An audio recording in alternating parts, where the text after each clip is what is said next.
Open your cerebral cortex and shift your lobes into upper beta phase, because you are going to have Bitcoin knowledge transmitted directly into your vestibulocochlear. Your host of Bitcoin Knowledge is Trace Mayer, an early Bitcoin advocate since it cost $0.25, but this is not intended to be investment advice. A doctor of jurisprudence, but this is definitely not legal advice. And an investor in core cryptocurrency infrastructure, including Armory, BitPay, Kraken, and Mitagio, but this is not a recommendation of those services. Here, you get fed via direct mind download with pure and free Bitcoin knowledge.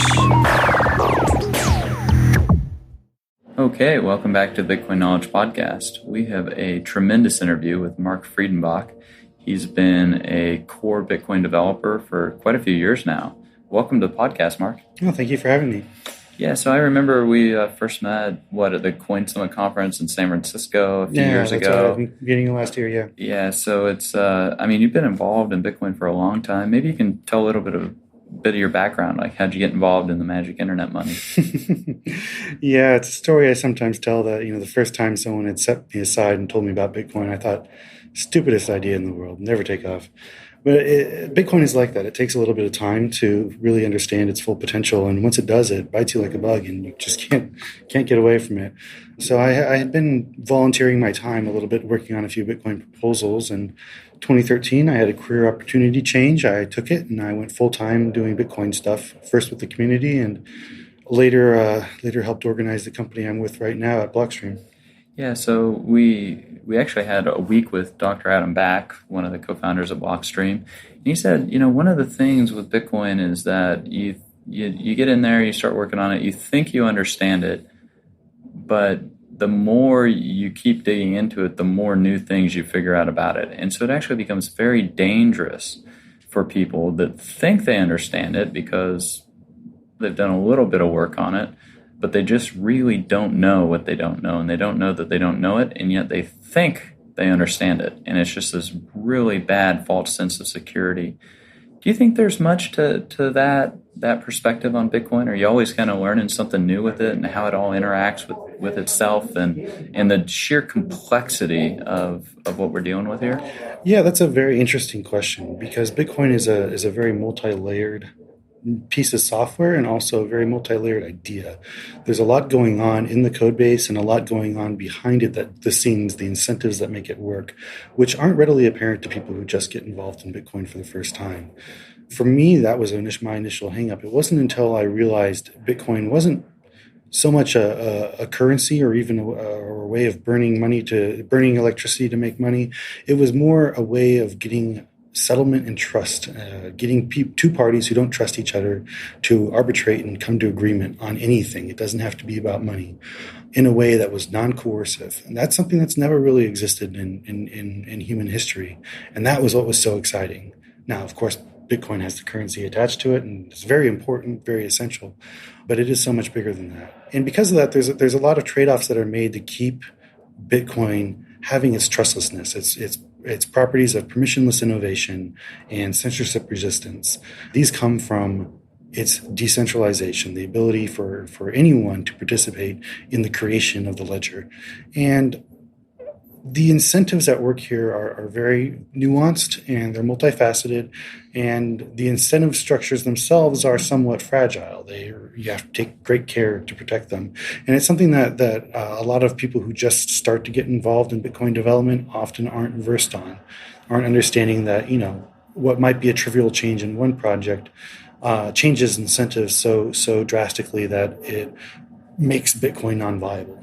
So let's dig into that with some specific examples. For example, we recently had both Dr. Back with Gavin Andreessen, and we were discussing these things. And Gavin made an analogy that, we have 2 megabyte web pages, and yet we have 1 megabyte blocks. And, it doesn't take very long to download a 2 megabyte web page. Mm-hmm. And so, that's hitting on the bandwidth issue. Mm-hmm. When it comes to the resource consumption of the network. But what we're completely disregarding in the context of those resources is that there are a whole bunch of other resources that go into operating this network. What are some of those resources when it comes to operating this massive, decentralized, distributed protocol? Well, I mean, certainly there's an issue about network fragility and the ability for people who are not running full nodes themselves. For example, people running Bitcoin wallets on their phones, their ability to connect to a broad spectrum of peers and get reliable information about the blockchain, that is something that takes quite a bit of software engineering. And their ability to download the transactions that involve just them without revealing to the entire world what their wallet is, what their balance is, and personal financial information. This is something that is actually somewhat broken in Bitcoin today that we are working to fix, but it takes time and it takes a lot of readjustment of the code. Now, to your specific example, actually, I find that when it really comes down to a change in how we view incentives, a web page being downloaded doesn't have this issue where it is. But companies go in and out of business based on how long it takes to download a website. If it takes 1 second versus 2 seconds, it doesn't really matter that much. With Bitcoin, whether a block takes 1 second or 2 seconds to validate is a big deal. It can make a difference in the profit margin of a miner on the periphery, and that can mean the difference between mining centralizing into a couple of entities that are very close together and highly peered, or for which there is some level of cartel trust, and the ability for anyone to participate anywhere in deciding the state of the current ledger, which is something Bitcoin absolutely needs to protect its freedoms. Now, you used an interesting word there. You said validate the block as opposed to download the block.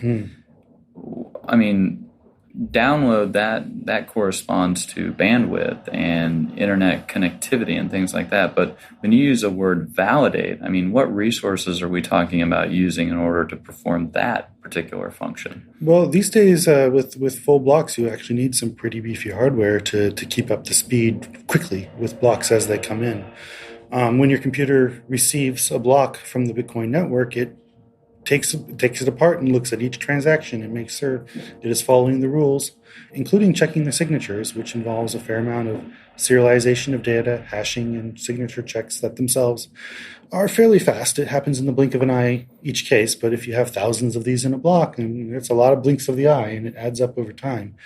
And well, maybe ask a wizard, right? Like what exactly is, like, walk us through, like, step by step, what's going on when we're creating a block and validating a block and broadcasting a block. Like, maybe you can just walk through the order of operations that's going on here. Right. So when the miner creates a block, they call upon their Bitcoin daemon, telling it, "I need more work. I want to try to solve a block."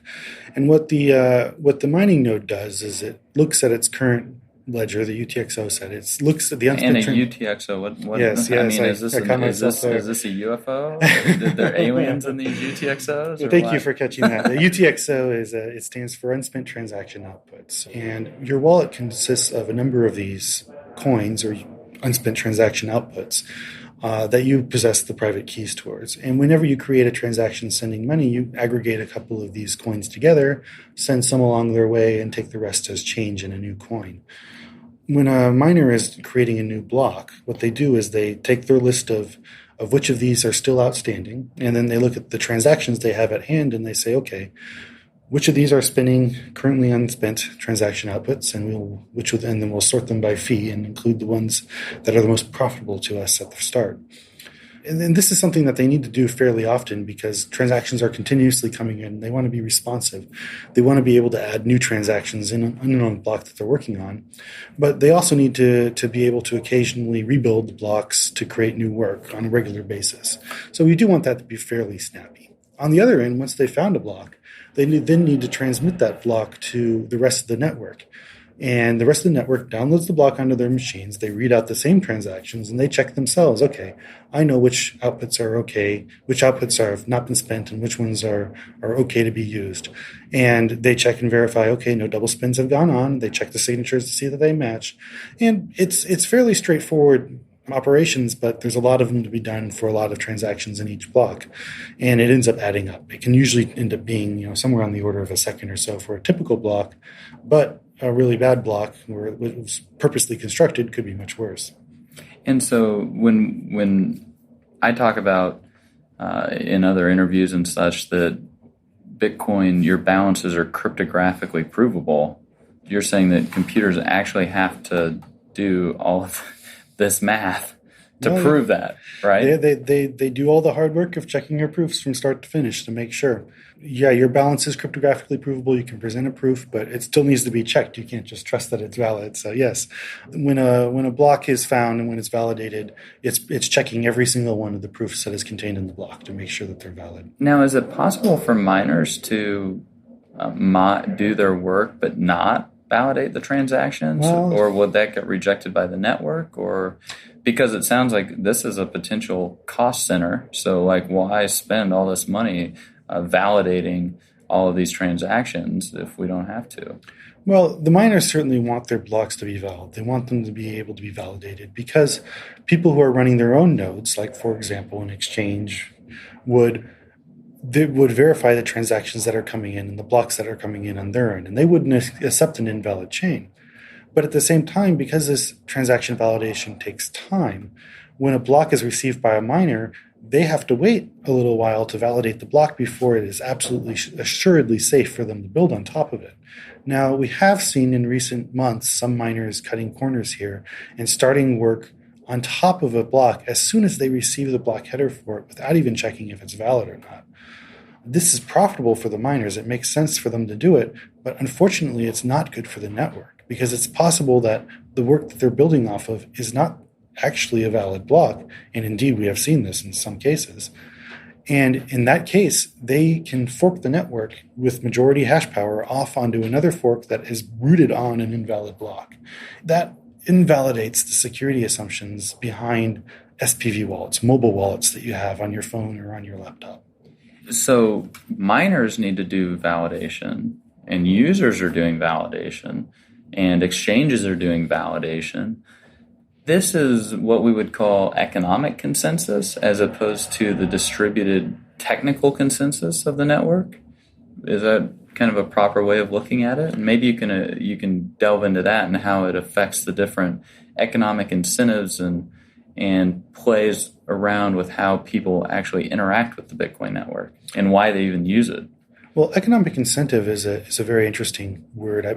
I take that to mean things that we come to agreement on because it is in everyone's communal best interest to do so. It makes good business sense, as opposed to things we come to agree on for specific reasons because the math checks out.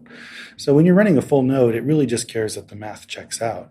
But when we come into these contentious issues, when there's a fork of the network, for example, ultimately it needs to be decided in one way.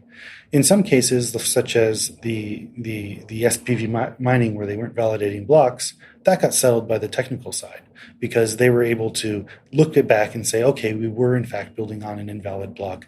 We'll correct it. It was our mistake and we'll take the hit. But in other cases, for example, in 2013, we had a hard fork of the network where it wasn't immediately obvious which side was valid and which side was not. And in that case, it was manually resolved because we were able to look and get some insight into who was running on which side of the fork, and it turned out that a lot of services were on one side. And so out of fear that people might be double spent, we, the community as a whole, decided, well, we should side with the services and not the miners who were on the other side of the fork. Yeah, and I think if I recall correctly, that was Mike Hearn's first commit to Bitcoin, right, that forked it. Well, and I think Dr. Woolley discovered the bug.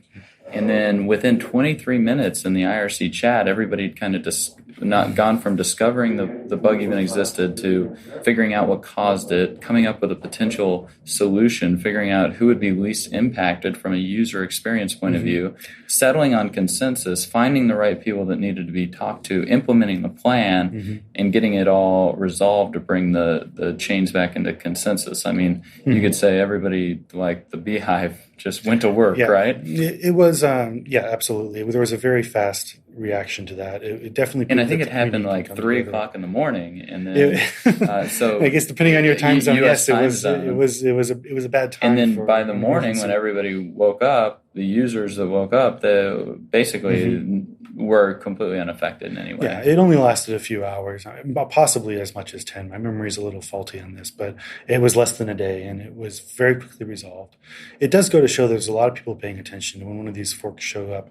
It is a serious concern. It is something that we worry about. It's something that some of us who have nodes that are watching the network will receive our SMS messages when something goes wrong, and we spring into action. But a volunteer fire department. Volunteer fire department. That's what it is. Yeah, I don't want to fault too much either the people who are involved. I mean, it is certainly, I guess, humorous. I guess that it was Mike Hearn's first commit, but it was a good commit in that we were moving from the Berkeley database to a much more performant database, and it exposed bugs we didn't know about. And there are probably a lot of these bugs still in Bitcoin. Well, and it goes to show just how complicated this is, because it's not like, I mean, Mike Hearn proposes the commit, but then a bunch of people check it, right? I mean, a bunch of the very experienced people that understand Bitcoin, been working on it for years, they checked it. They're like, hey, looks good to me. All right, well, so they checked off on it. So, it's the junior analyst gives it to the managing partner. The managing partner is like, hey, looks good to me. And it's not just one, core developer that signs off on it. You usually have to have multiple that sign off on any of the particular changes. So, I mean, it passed the review of multiple of the senior people and still got committed in there and caused a bug. So, I mean, it's not solely Mike Hearn's fault. I mean, you could say everybody in that whole chain that signed off on it and everything is partially at fault but it was just an unforeseeable bug. These things happen. It's a very tricky circumstance because that particular bug was actually in the old code, not the new code. The new code has worked very well for us ever since it was merged into Bitcoin, but it was not compatible with the old code that had the bug in it. And so that lack of compatibility, the fact that locks were exhausted for big blocks and therefore validation would fail somewhat probabilistically, caused the network to split. And it may even have been triggered earlier. We don't really know, because earlier it would have just happened that one person found a block and their block was rejected by the network. It would have looked like any other stale or orphan block, and we wouldn't have known. Maybe our orphan count was too high because of this. So it's very hard to create an environment where you can do adequate testing on these changes to know in advance what the implications are going to be. So I guess if there's a lesson to be learned from that, it's definitely that as a volunteer community maintaining this, we have to have an action plan for coming to the ready whenever there is a system like this, and a procedure for coming to consensus about what to do about it.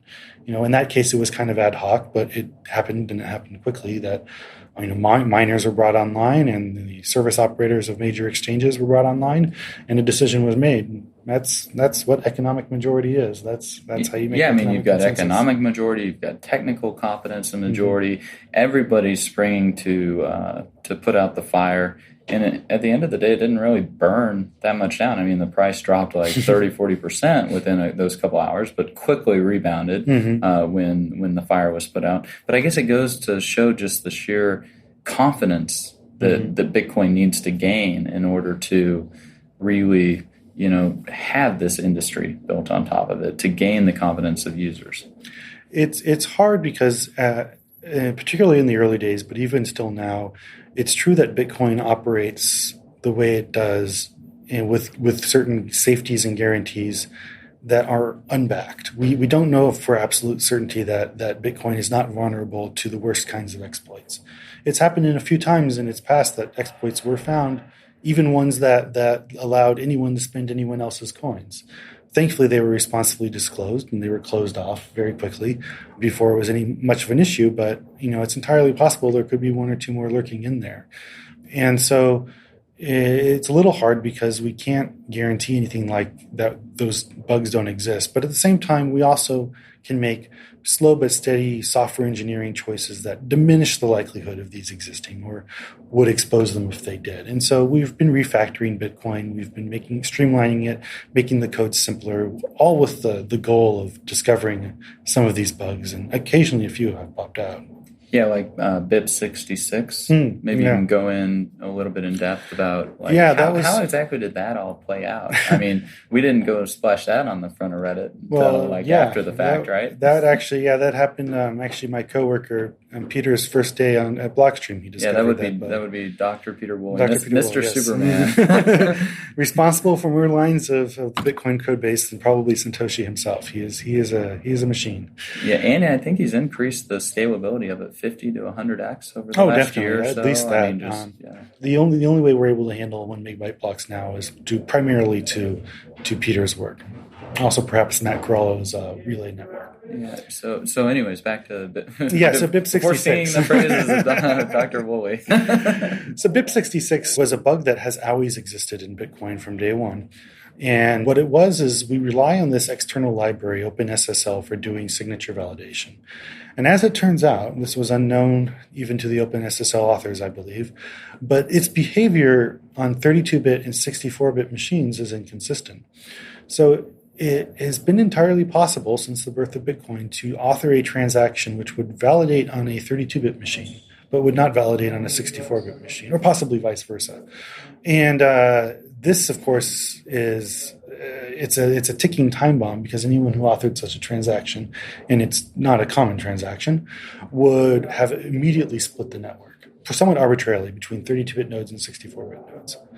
Perhaps not too serious, because obviously most people running services do so on industry-grade servers that are probably 64-bit. So that definitely would have been decided in the favor of the 64-bit machines. But, there's probably a few servers out there here and there where it runs either a wallet or some sort of other software on a low-powered 32-bit device, and those would have been forked off the network. And so we really don't know what the economic consequences of that could have been. And for that reason, it was not desirable to reveal the fact that this actually existed, that there was this bug. And so there had to be authored a fix with plausible deniability for actually doing something good. And that had to be deployed and rolled out into Bitcoin and eventually accepted before details of the release could be made, or of the security vulnerability. So that in and of itself was a challenge that took quite a bit of time. It probably took about 6 months total from start to finish, perhaps even more, to get the patch out in the first place. And it was a good learning experience. It was a faster rollout than many of the other changes that we've done in the past that were non-emergencies. But for something that was such a secure, such a massive vulnerability of the Bitcoin network, it's a little alarming. It took us 6 months to get it out. Obviously hampered by the fact we couldn't tell people why, but it's still a little alarming. Well, it makes me kind of chuckle, because I've been at several different conferences, and one of them, the chief legal counsel for the U.S. Federal Reserve was talking about how, if there's a cybersecurity incident at a publicly traded firm, it usually costs between $5 and $7 million, and if it's actually made public, it usually costs on average about 3% of the market cap. And so there's this extremely strong incentive to keep secret any security vulnerabilities that actually happen at the big publicly traded companies. So when we actually see that, like Morgan Stanley, and from what I understand, Morgan Stanley's got the best tech group of all the big Wall Street banks. So when Morgan Stanley loses personally identifiable information for tens of millions of customers, it just makes you wonder, like, well, what else is going on at these big companies? And yet in Bitcoin's case, the code's all open source. I mean, anybody can review it at any time. So, it just kind of changes the whole dynamics about how we responsibly deal with and disclose and talk about issues that could be happening at the very most fundamental levels of Bitcoin, and how to do that responsibly. I agree. There's a different dynamic at play, in part because changes to Bitcoin affect not just the people who run the version that you changed. If it's consensus code, it affects everyone in the Bitcoin economy.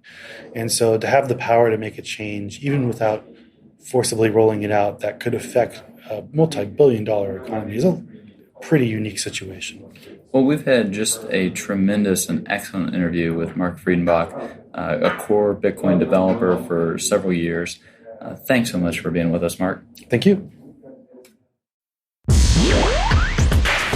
Be sure to get a copy of the free Bitcoin Guide at freebitcoinguide.com. Got a question or suggestion? Record your voice at bitcoin.kn. Don't be shy. To help the show, share bitcoin.kn with friends, post about it on Reddit, and otherwise spam the interwebs. Your iTunes comments and 5-star reviews are very important to us.